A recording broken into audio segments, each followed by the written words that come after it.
بسم الله الرحمن الرحيم. الحمد لله والصلاة والسلام على رسول الله وعلى آله وصحبه ومن والاه. لخزمتان دادا بلا تنزن زيروانيك لباري بنسينكاني باور بنسينكاني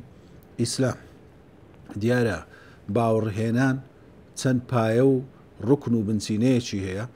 وإسلامش تن بايشي هي ك لإسلام دا پیغمبر عليه الصلاة والسلام ولا قرآن بيروز دا أخواي قورا روني كرديتوا وكو لحديثكي جبريل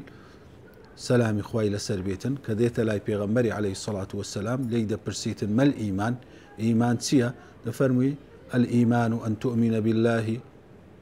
وبملائكته وبكتبه وبرسوله وباليوم الآخر وبالقدر خيره وشره هرشش بايو كولغي إيماني لبورون دكاتو ودفرمي ما الإسلام بسياري إسلامي لذلك إسلام سيا إسلام أن تشهد أن لا إله إلا الله وأن محمدا رسول الله وتقيم الصلاة وتؤتي الزكاة وتصوم رمضان وتحج البيت إن استطعت إليه سبيلا أو بينس باي إسلامي لبورون دكاتو باشان لباري إحسان ليدا برسي لكوتايدا بيغمبر عليه الصلاة والسلام دفرمي ذلك جبريل أتاكم يعلمكم دينكم أو جبريل بو هاتبو دين تان فيربكا كواتا بايكاني إيمان وإسلام أو ديننا كبيويست همو كسك بيزانيتن إذا بايكاني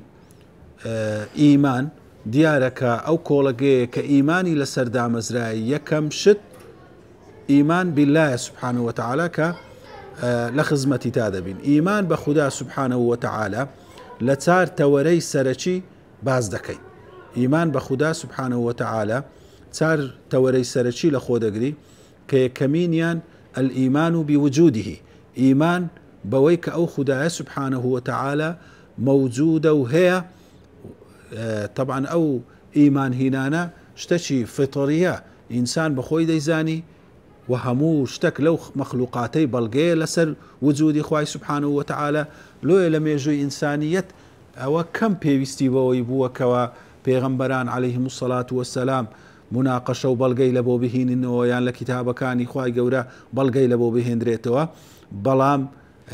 وكو بريلا أسناي بلغا كاني پرستني إخوائي قورا وحدانيت أو بلغانش هاتينوا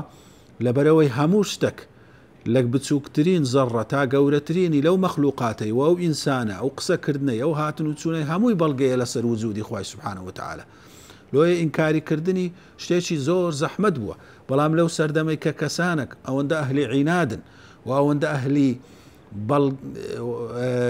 عناد كردنو بلغا هلوشان وانا تسليم نبون لو بلغي إنكاري أو إذا كان جار ويا كدرين إنكاري وجود إخوائي قورة دكين لو إما بيويز دكا لو سردمي بتفصيلي تر أو بابتي رون بكينوا بلغا كاني وجود إخوائي قورة سبحانه وتعالى وكو باس مان كرد هموشتك لو مخلوقاتي لو كون كائناتي بلغي لسر وجود إخوائي سبحانه وتعالى لو بيويست مان ببلغا هنا وناكا لأصل ده بلام أما أو بلغانا هموي كودا كينوا لدب بلغي سرشي ك همو بلغا كاني دي لخودا قريتن يكم بلغا دليل الوجود دليل هبوني أو موجوداتي يعني دليل الخلق شي بيدا قوتري هبوني أو مخلوقاتي يعني دليل حدوث دليل هاتندي أو مخلوقاته أو بونوريك موجودي هي وجودي هي هرشتك لو مخلوقاتي كوجودي هي دليل لسروي كسك هنايتي وجود بون دليل لسر أو كوا بون كسك هي بدي هينر أو بونوري هنايتي وجود مخلوقات دليل لسروي كذا بخالقك هبي فعل كردوا روداو كلو كون كائنات روددا دليل لسروي كذا بي بكرك هبي فاعلك هبي أو روداوانا لبولايبي بقرينوه قد تصور ناكري عقل تصوري ناكرة ناكاتن كفعلك هبي ببي فاعل روداوك هبي ببي بكر خلقك هبي ببي خالق أو تصور ناكري والعقل إنساني بدرة ولو يا إخوائي قورة سبحانه وتعالى أو دليل عقليان القرآن يشباز زكاة طبعا أما أو دبلغي كباسي دكين أو دبلغي عقلينا وهروها بلغي نقليشن قورآن ئەو بەڵگە عەقلیانە دەینیتەوە مخاتەبەی هەموو ئینسانە چی دەکا چونکە قورآن چەند زۆرە مخاتەبەچی هەیە لە ڕووەچی لەگەر ئەو کەسانە قسەی دەکا کەوا بڕوایان بە ئیسلام و بە قورآن نییە بە عەقڵ دەیان دوێنی پاشان کە بڕوایان هینە ئەوجا وەکو قورآن دەبیتە بەڵگە لەگەڵ ئیماندارانیش قسەی دەکات لۆیە قورآن بەڵگە عەقلیەکانیشی تێدایە کە ئەو بەڵگانەی ئێستامە باسی دەکەین باسی دەکاتن قورآن دەفەرمی ئەم خولقوا من غەیری شەیئین ئەم هم الخالقون ئایا ئەوان لە هیچ دروست بووینە یعنی احتیمال بادا بنێن وەرە ئەو مەوجوداتە تازە وجودی هەیە یان دەبی برەی لە هیچ دروست بووە هیچیش هەر هیچی لێ پێک دێ سفر کە هیچ ژمارەیەکی دینێتە پاڵی هەر بە سفری دەمینێتەوە کەواتە عەقڵ بە هیچ شێوەیەک ئەوە قبول ناکە کە لە هیچ لە خۆڕا لە نەبوون بوون بێتە وجود کەواتە ئەو بوونە دەبی ئیلا لە وجودە چی لە فاعیلە چی بێتە وجود ئەم خولقوا من غەیری شەی ئەوە عەقڵ قبولی ناکە ئەم هم الخالقون یان ئەو بوونەوەرە خۆی دروست دەکاتن ئەوە احتیمالی دووەم یان دەبی برەی لە هیچ لە نەبوونەوە هاتیتە بوون کەەوە مەحاڵ عەقڵەن لە نەبوونەوە شتێک بێتە بوون یان دەبی برەی خۆی دروست دەکە کە ئەوەش مەحاڵە شتێک بە خۆی دروست بکە چونکە ئەدی ئەوەی کە مەصدەریەکەمە ئەو لە چێ ڕاهاتیە ئەوەش مەحاڵە کە لە خۆی دروست بکاتن ئیلا دەبی غەیری خۆی ئەوی دروست بکاتن لۆی خوای گەورە دەفەرمی ئەم خەلەقوا السەماوات والأرض بل لا یوقینون یان ئەوان دەبی کە برێن خاڵقی هەموو شتەچین کەواتە ئەوەی مەخلوقە بەخۆی ئەوەی بیدایەتە بە گۆڕانی بەسەردا هاتیە حدوث و بوونی بەسەردا هاتیە مستحیلە کە بەخۆی بتوانی شتێکی دیکە بینیتە بوون دەبی تەسەلسولە هەر بگاتە صاحبەچی خاڵقەچی کە پێویستی بە کەسی دیکە نەبیتن وهروە لە قورآنێکە باز دەکا ئەفەڕەئەیتم ما تمنون أأنتم تخلقونه أم نحن الخالقون نحن قدرنا بينكم الموت وما نحن بمسبوقين أو بەڵگەی دەینتەوە دەفەرمی تەماشای ئەو مەنیەی ناکەن ئەو دڵۆپە ئاوەی کە ئینسان لی دروست دەبی ئایا ئەم گۆ خەڵقی دەکەن یان ئێمە خەڵقی دەکەن ئێمە مردنمان دانایە و کەس ناتوانیتن پێش بە بڕیارەکانی خوای گەورە بکەوی کە خوای گەورە بتان مرێنی لەسەر شێوازەچی دیکە بە خەڵقەچی دیکە دروستان بکە وەکو لە پێش چاوتان ئەو هەموو خەڵقەی دروست دەکا پاشان دەمرێنی لەو ڕووەکانە دووبارە زیندیان دەکاتەوە پاشان دەفەرمی ئەفەڕەئەیتم ما تەحروثون تەماشای ئەوەی ناکەن کەوا ئەوە دەیچێنن لە زراعەت ئەنتم تەزرعونه ئەم نحن الزارعون ئایا خوای گەورەیە کەوا گەشە و نەش و نمای پێدەدات و ئەو دار و ئەو هەموو ڕووەکانە لەسەر ئەو زەویەی ساڵانە بە ملیۆنەها دروست دەکاتەوە یان ئێوەنە ئەو شتەی دەکەین لەو نەشاء لەجعلناه حطاما فظلتم تفكهون ئەگەر خوای گەورە ویست بای هەموو وشک دەبوو هەمووی دەبووە پوش و پەلاش و ئەو کاتە ئێوە هیچتان لەدەست نەدەما و دەبوو نەشمایی گاڵتەجاری خەڵکی پاشان باسی بەڵگەی دیکە دەکا ئەفەڕەئەیتم الماء الذي تشربون أأنتم أنزلتموه من المزن أم نحن المنزلون تەماشای و ئاوەی ناکەن کە ئێوە دەیخۆنەوە ئایا ئێوە لە هەورەکانەوە دەیبارێنن ئەو هەورانە دروستکردنیان ئەو هۆکارانەی کە دەبنە هۆی دروست بوونیان ئێوە دروستی دەکەن یان خوای گەورەیە دروستی دەکا و دای دەبارێنی لەو نەشاء جعلناه أجاجا فلولا تشكرون ئەگەر خوای گەورە ویست بای ئەو ئاوەی هەورەکان و بارانەکانیش ئاوە چی سوێر دەبوو نەدەخوراوە بە شایستە نەدەبوو لە بۆ خواردنەوە لۆ شکرانە بژێری خوای گەورە ناکەن پاسان باسی بەڵگەیەک لە بەڵگەکانی دی دەکا ئەفەڕەئەیتم النار التي تورون تەماشای و ئاوەی بکەن ئەو ئاگرەی بکەن کەوا ئێوە دای دەگیرسێن و بەکاری دەینن لە بۆ کاروباری ژیانی ڕۆژانەتان ئەنتم ئەنشأتم شەجەرەتەها ئەم نحن المنشئون ئایا ئێوە دارەکەتان دروست کردووە یان خوایە سبحانه وتعالى دروستی کردووە کەواتە دائیمەن قورئان هانمان دەدا لۆی عەقڵمان بەکار بینین بیر لەو دروستکراوە بیر لە هۆکارەکان بکەینەوە ئەگەر بڵین ئەو خواردنەی کە ئێمە دەیخۆین لە چێوە هاتیە ڕووەکەک بووە ئەو برنجە ئەو گەنمەیە ڕووەکەک بووە ئەو ڕووەکە لە چێ هاتیە لە خاک هاتیە لە تیشتی ڕۆژ هاتیە لە ئاو هاتیە ئەو تیشتی ڕۆژ و ئاوەی لە چێ هاتیە ئەویش دیسانێکە پێویستی بە غەیری خۆی هەیە کەواتە ئیلا دەبی خاڵقێک هەبی کە ئەو خودی خۆی خاڵق بی و پێویستی بە کەسی دیکە نەبیتن کە سەبەبی ئەوەلی پێدەرێن هۆکاری یەکەم کە پێویستی بە هیچ هۆکارەکی دیکە نەبیتن لۆی خوای گەورە دەفەرمی فلينظر الإنسان إلى طعام أنا صببنا الماء صبا ثم شققنا الأرض شقا فأنبتنا فيها حبا وعنبا وقضبا وزيتونا ونخلا وحدائق غلبا تماشا كان بزانا أو طعامي لبيشتان لچي هاتيا اگر كسك بري بي خالقي نية بخوم أو طعامي دروز دكم يدبي هو كاركاني دروز بوني لخاك لآو لهوا لا تيشتي روش بدستويبي لۆی تیشتی ڕۆژ بەدەستەویبی دەبی کۆمەڵی خۆر بەدەستەویبی لۆی کۆمەڵی خۆر بەدەستەویبی دەبی مەجەڕەکە هەمووی بەدەستەویبی لۆی مەجەڕەکە بەدەستەویبی دەبی کەون هەمووی بەدەستەویبی کەواتە ئەو کەونە هەمووی پێکەوە ئیش دەکا بە هەماهەنگی لە بۆ ئەوەی پاروەنانێک دێتە پێشەمە ئامادە بکرێتن ئەو گەنمە بچێندرێ پاروە برنجەکە لە پێشەمەیە فەراهەم بیتن کەواتە بە بیرکردنەوە بە تەفەکر لە مەخلوقات ئینسان دەگاتە ئەو حەقیقەتەی کە خاڵقێک هەیە هینایتە وجود ئەوە بەڵگەی یەکەم کە دائیمەن ئینسان قورئان داوای لێ دەکات تەفەکر لە هەر شتێک بکاتن دەگاتە ئەو حەقیقەتەی سەبەبەکی ئەوەل هەیە هۆکارێکی یەکەم هەیە کە پێویستی بە هیچ هۆکاری دنیا بەڵگەی دووەم دلیل منع التسلسل بەڵگەی منعی ئەوەی کەوا تەسەلسل هەبی لە هۆکارەکان یعنی کاتێکە لە کەسەکی دەپرسی دەڵێ باران کو دەباری دەرێ باران لە هەوری دەباری هەور لە چێ هات دەرێت لە باو لە پستانی هەوای دروست دەبی هەڵمی ئاو بوو ئەو هەڵمی ئاوە لە چێ هات ئەگەر بڵێ هەموو مەخلوقك ئیلا دەبی هۆکارەکی هەبی دەبی ئەو هۆکارە لە شوێنەی ڕابوەستی هۆکاری یەکەم هەبی کە پێویستی بە غەیری خۆی نەبی کە ئەویش صیفاتەکانی جیابی لە صیفاتی دی ئێستا هەندێک کەس ئەو پرسیارەی دەکا بە دەڵێ باشە ئەگەر هەموو مەخلوقك پێویستی بە خالقی بی ئەدی الله جل جلاله والعیاذ بالله خدا دەبی چێ دروستی کرد بیتن ئەو پرسیارە هەڵە دەبی لۆ لەبەرەوەی بەخشەری صیفەت کە ئەسڵ صیفەتەکە ذاتیە خودیە لە خۆیدا هەیە پرسیاری ئەوەی لێ ناکرێت کە ئەو صیفەتەی لە چێ هینە ئەوی صیفەتەکەی نەبووە ئەو پرسیاری لێ دەکرێت کو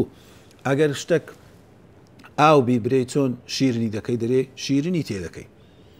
چایە چۆن شیرن دەکەی شیرنی تێ دەکەی شەربەت چۆن شیرن دەکەی شیرنی تێ دەکەی ئەدی شیرنی چۆن شیرن دەکەی شیرنی لە ذاتی خۆی شیرنە شیرن ناکرێتن یعنی ئەوە وەکو نمونەیەک ئینسان لە بۆ ئەوەی تێبگاتن ئەو لە ذاتی خۆی خالقە پرسیاری خالقیەتی لێ ناکرێ ئەگەر پرسیاری خالقیەتی لێ بکرێ ئەوە خالق نەدەبوو ئەوە دەبوو ئەویش وەکو مەخلوقك لە مەخلوقەکان ئەو بەخۆی